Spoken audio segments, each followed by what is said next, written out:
When we think about putting our faith and our trust in something, think of this chair. Right? If you look at this chair right here,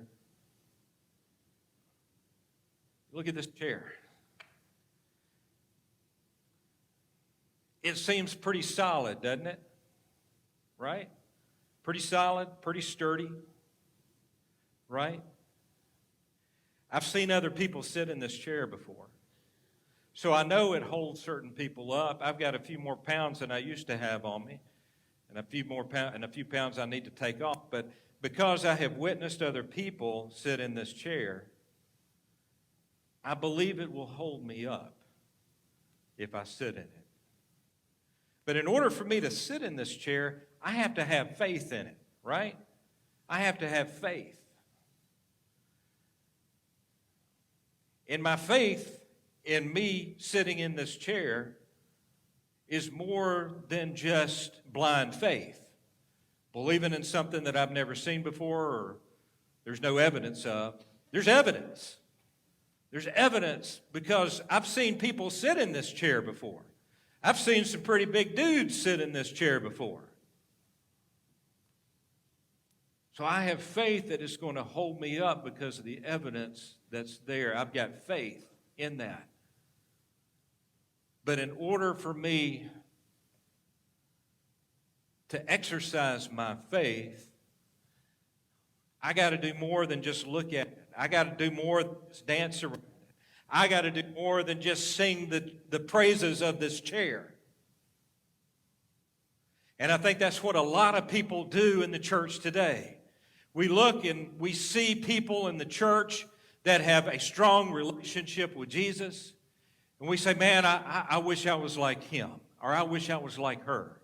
I wish I could put my faith in Jesus like they do. I wish that I could be delivered from the things in my life like those other people have been delivered. But yet we'll come to church and we'll see them, we'll witness them, but yet we'll never put our faith totally in and sit in that chair ourselves. We'll sing about Jesus. We'll hear about Jesus. We'll read the scriptures ourselves. We'll even pray.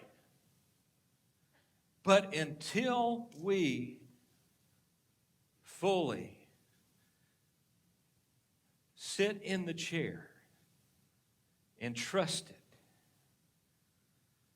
can I even pick my feet up off the floor?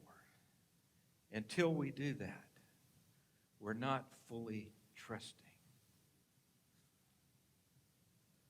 This chair is holding me up. And many people, that's what we need to do with our relationship with Christ. We need to fully sit and put our faith and trust in Him.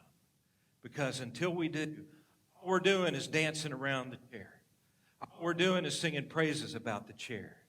But we've got to put our faith and trust in it fully and completely. Because then, that's when we experience the miracles. That's when we experience the blessing of God. That's when we truly experience His love, His grace, and forgiveness. And if you haven't experienced that today, you can today. And the question is, what's holding you back? What's keeping you in the boat today? What's keeping you in the boat? There were 12 disciples.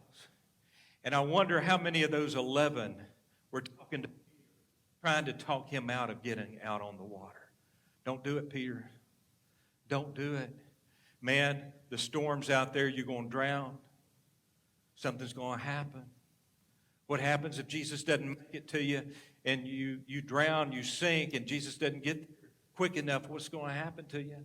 What if that's not really Jesus? What if that's that ghost, from that shipwreck? They just want you to be another ghost on the water. I wonder what they were saying to Peter. And I think the world says the same thing to us. The world says, don't put your faith and trust in Jesus. Put your faith and trust in money, in your job. Put your faith and trust in the government, in these political leaders. That's what the world tells us. How well is that working for us? Put your faith in something that is eternal. And Peter, he let go and he walked on water. Nobody else can ever say that.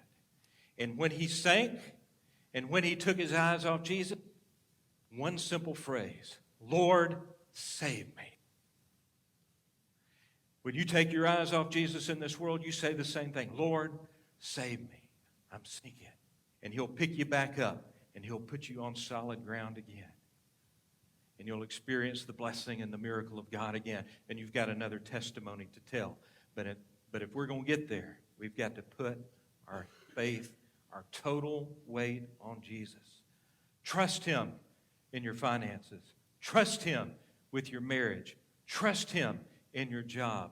Trust him with every aspect of your life. He'll never let you down. What's holding you back today? What is keeping you from putting full weight trust in him? What's keeping you from doing that? And here's the final question I want to leave you with. Are you just dancing around the chair today? Are you just dancing around the chair?